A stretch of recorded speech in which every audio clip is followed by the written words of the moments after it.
안녕하세요. 스튜디오 고시입니다. 오늘 하루도 버텨낸 당신에게 스튜디오 고시 조용히 자리를 하나 내어드립니다. 앞으로 들려드리게 될 내용들은 실화를 바탕으로 재구성한 이야기이며 여러분의 소중한 사연이 작품으로 탄생하게 됩니다.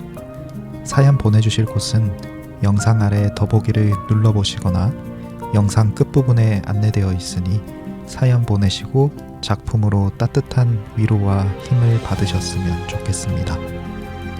여기 아이들을 진심으로 사랑한 한 선생님이 있었습니다. 교실 한 구석 낡은 창고를 손수 치워 마음이 너무 빨리 달릴 때 잠깐 멈춰가라고 작은 방 하나를 만든 사람이었죠. 그 방의 이름은 마음 정류장이었습니다. 그런데 어느 봄 그 따뜻한 마음에 천천히 금이 가기 시작했습니다. 오늘 이야기는 벼랑 끝에 선 그 사람에게 누군가의 손이 제때와 닿는다면 어떤 일이 일어나는지에 관한 이야기입니다. 편안히 기대어 천천히 들어주세요.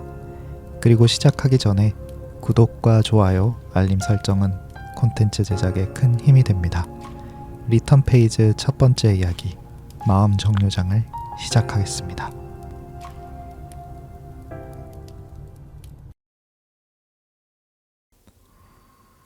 1편 한 입도 못 든 떡볶이.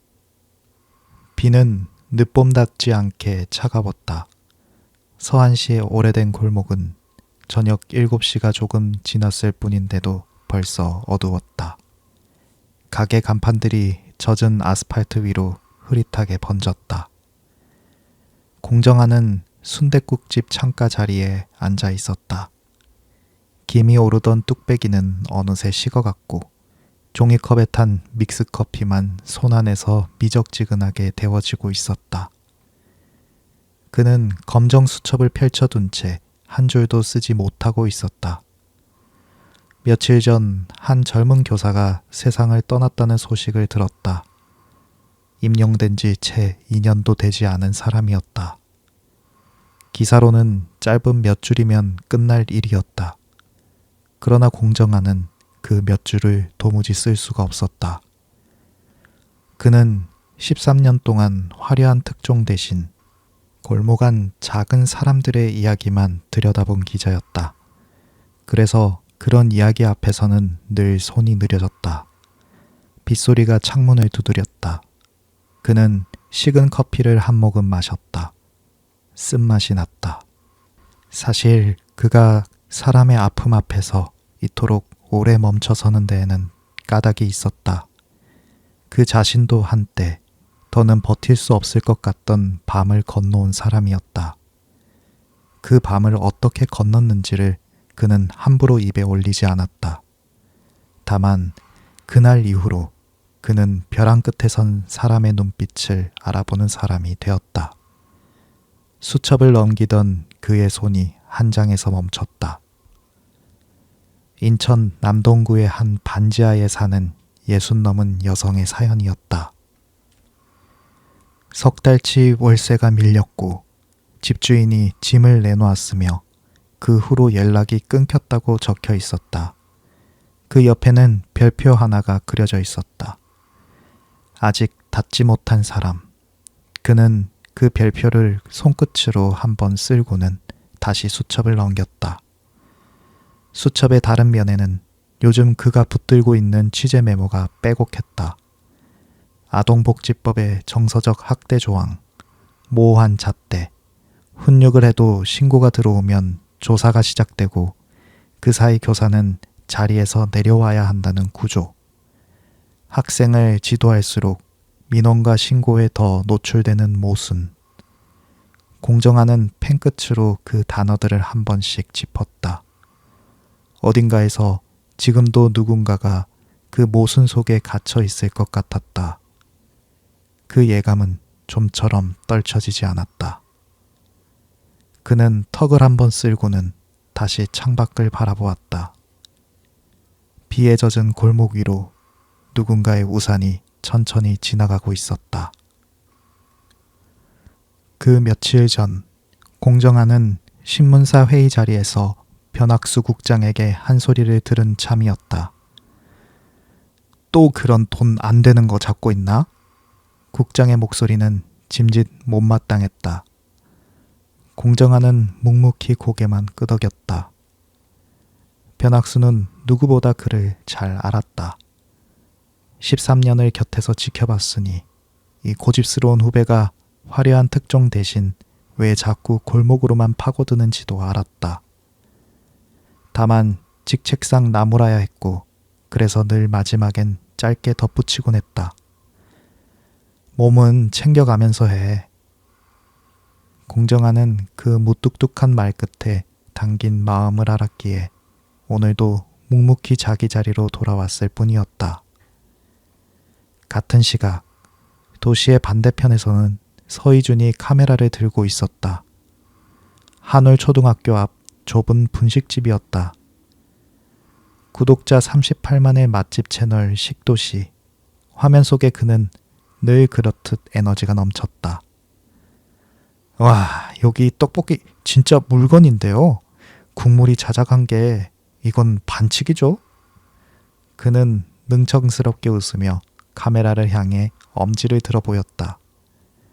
떡을 하나 집어 호호 불어가며 한입 베어 무는 그 표정에 화면 너머 사람들은 저절로 군침을 삼켰다.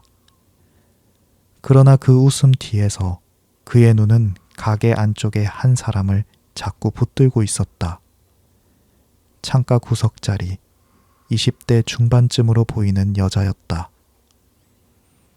떡볶이 1인분을 시켜두고도 한 입도 뜨지 못한 채였다. 젓가락은 접시 옆에 가지런히 놓여 있었다. 그녀의 얼굴은 핏기가 없었고 시선은 식탁 위 한 점에 멍하니 박혀 있었다. 휴대폰이 몇 번이나 진동했지만 그녀는 화면을 뒤집어 놓을 뿐 받지 않았다. 진동이 울릴 때마다 그녀의 어깨가 아주 작게 움찔거렸다. 그 작은 동작에 담긴 두려움을 서희준은 단번에 알아보았다. 그는 슬그머니 카메라를 껐다. 화면 속 쾌활한 청년은 사라지고 차분하고 신중한 본래의 얼굴이 남았다. 서희준은 그녀를 오래 바라보았다. 괜찮아. 다시 시작하면 되니까. 언젠가 자신이 가장 어두운 밤에 수없이 되뇌던 말이 떠올랐다. 대학 시절 집안 형편이 어려워 학비와 식비를 줄여가며 버티던 때가 있었다. 늦은 밤 편의점 앞에 쪼그려 앉아 삼각김밥 하나와 캔커피로 끼니를 때우던 날들. 어머니가 시골에서 보내준 반찬 택배 상자를 받고 골목에 서서 한참을 울던 밤. 그리고 그 모든 것이 무너져 세상이 자신을 향해 천천히 문을 닫는 것 같던 밤들. 그래서 그는 저 멍한 눈빛이 무엇을 견디고 있는지 알 것 같았다. 가게 사장에게서 그는 조심스레 이야기를 들었다. 길 건너 한울초의 1학년 담임 선생님이라고 했다. 이름은 윤지수. 요즘 들어 부쩍 혼자 와서는 밥을 시켜놓고 거의 먹지 못하고 간다고 했다. 예전엔 아이들 이야기를 하며 환하게 웃던 선생님이었는데 요새는 영 딴 사람 같다고 사장은 말끝을 흐렸다. 서희준은 잠시 망설이다 휴대폰을 들었다. 그가 떠올린 사람은 한 명이었다. 이런 이야기 앞에서 끝까지 사람을 먼저 보는 기자 공정한이었다. 전화를 받은 공정한은 잠시 말이 없었다. 한울초라는 이름을 듣는 순간 수첩 위의 메모들이 한 줄로 깨어지는 느낌이었다. 그가 며칠째 붙들고 있던 그 모순의 한복판에 윤지수라는 사람이 서 있었던 것이다. 알겠습니다. 제가 한번 알아볼게요. 그는 차분하게 답했지만 종이컵을 쥔 손에 저도 모르게 힘이 들어갔다. 이준 씨, 고마워요. 그가 덧붙이자 전화기 너머에서 서희준의 낮은 목소리가 돌아왔다. 형, 저 사람 그냥 두면 안 될 것 같아요. 창밖의 비는 그칠 줄을 몰랐다. 전화를 끊고도 서희준은 한참 동안 분식집 처마 밑을 떠나지 못했다. 빗방울이 차양 끝에서 똑똑 떨어졌다. 유리창 너머로 여전히 한 입도 뜨지 못한 떡볶이 앞에 앉은 윤지수가 보였다. 그는 알고 있었다. 저런 밤에 정말로 필요한 건 거창한 위로가 아니라 그저 당신을 보고 있는 사람이 여기 있다는 신호 하나라는 것을. 자신이 가장 어두웠던 밤, 이끌리듯 들어선 어느 병원에서 그것을 받았기에 지금 여기 서 있을 수 있다는 것도. 그는 우산도 없이 빗속에 선 채로 조용히 그녀의 무사를 빌었다. 윤지수가 처음부터 이런 사람은 아니었다. 한 해 전, 그녀가 1학년 담임을 맡았을 때를 떠올리면 지금의 모습이 믿기지 않을 정도였다. 그녀의 교실은 본래 급식실을 개조한 공간이었다. 한쪽 구석에는 오래 방치된 낡은 비품 창고가 딸려 있었다. 먼지도 가득하고 어두운 그곳을 윤지수는 누가 시키지도 않았는데 며칠에 걸쳐 손수 치웠다. 퇴근 시간이 한참 지나도록 혼자 남아 걸레질을 하던 그녀를 야간 경비 아저씨만이 기억했다. 그녀는 창고에 작은 조명을 달았다. 푹신한 방석을 깔고 집에서 가져온 인형들을 한 자리씩 앉혔다. 곰인형과 토끼 인형, 그리고 눈이 단추로 된 낡은 강아지 인형. 벽에는 아이들이 그린 그림을 붙였다. 그렇게 만든 작은 방에 그녀는 이름을 붙였다. 마음 정류장. 마음이 너무 빨리 달릴 때 잠깐 멈춰 숨을 고르고 가는 곳이라는 뜻이었다. 문 앞에는 직접 만든 작은 팻말도 걸어두었다. 여기서는 울어도 괜찮아요. 감정이 북받쳐 어쩔 줄 모르는 아이가 있으면 윤지수는 그 아이의 손을 잡고 그 방으로 들어갔다. 혼내지 않았다. 다그치지도 않았다. 그저 함께 방석에 앉아 인형을 안겨주고 아이의 등을 천천히 쓸어주었다. 한 번은 친구와 다투고 분을 못 이겨 책상을 내리치던 아이가 있었다. 윤지수는 그 아이를 데리고 마음 정류장에 들어가 아무 말 없이 곰인형을 안겨주었다. 괜찮아. 천천히 해도 돼. 선생님이 여기에 있어. 한참을 씩씩대던 아이는 어느새 잠잠해졌고 작은 손으로 인형의 귀를 만지작거리다 배시시 웃었다. 그 웃음을 보려고 그녀는 그 방을 만들었다. 아이들은 그녀를 좋아했다.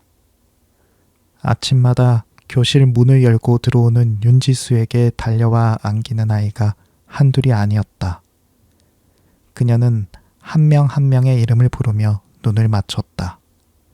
그 작은 손들이 건네는 사탕과 삐뚤빼뚤한 편지를 그녀는 한 장도 버리지 못하고 책상 서랍에 모았다. 교사가 되기를 잘했다고 그녀는 매일 생각했다. 퇴근길 버스 창에 머리를 기대고 오늘 한 아이가 처음으로 받아쓰기 100점을 받고 좋아하던 얼굴을 떠올리며 혼자 미소 짓던 저녁도 있었다. 그 마음에 금이 가기 시작한 건 봄이 끝나갈 무렵의 일이었다. 발단은 사소했다. 아이들 사이의 작은 다툼이었다. 한 아이가 짝의 연필을 허락 없이 썼고 그 일로 두 아이가 다투다 한 아이가 울었다. 흔하디 흔한 교실의 풍경이었다. 윤지수는 두 아이를 마음 정류장으로 데려가 차근차근 이야기를 들었다. 서로 미안하다고 말하게 했고 두 아이는 손을 잡고 화해했다. 그날 학교 무렵까지만 해도 그것은 잘 마무리된 하루의 한 장면일 뿐이었다. 윤지수는 늘 하던 대로 두 아이의 가정에 짧은 안내 문자를 보냈다. 그것이 시작이 될 줄은 몰랐다. 그날 저녁부터 한 학부모의 전화가 시작됐다. 처음에는 자초지종을 묻는 연락이었다. 윤지수는 차분히 상황을 설명했다. 하지만 설명은 받아들여지지 않았다. 전화는 밤늦도록 이어졌고 다음 날도 그 다음 날도 멈추지 않았다. 시간은 점점 늦어졌다. 자정이 넘은 시각에도 휴대폰은 울렸다. 말은 점점 거칠어졌다. 어느 순간부터 그것은 질문이 아니라 일방적인 분노가 되어 있었다. 윤지수는 수업 중에도 주머니 속 휴대폰이 울릴까봐 손이 떨렸다. 아이들 앞에서 웃는 일이 점점 힘들어졌다. 가장 그녀를 무너뜨린 것은 한마디였다. 이건 정서적 학대로 신고할 수도 있는 일이라는 말. 윤지수는 그 말 앞에서 오래 잠을 이루지 못했다. 자신이 무엇을 잘못했는지 알 수 없었다. 아이를 혼낸 적도 없었다. 그저 마음을 어루만지려 했을 뿐이었다.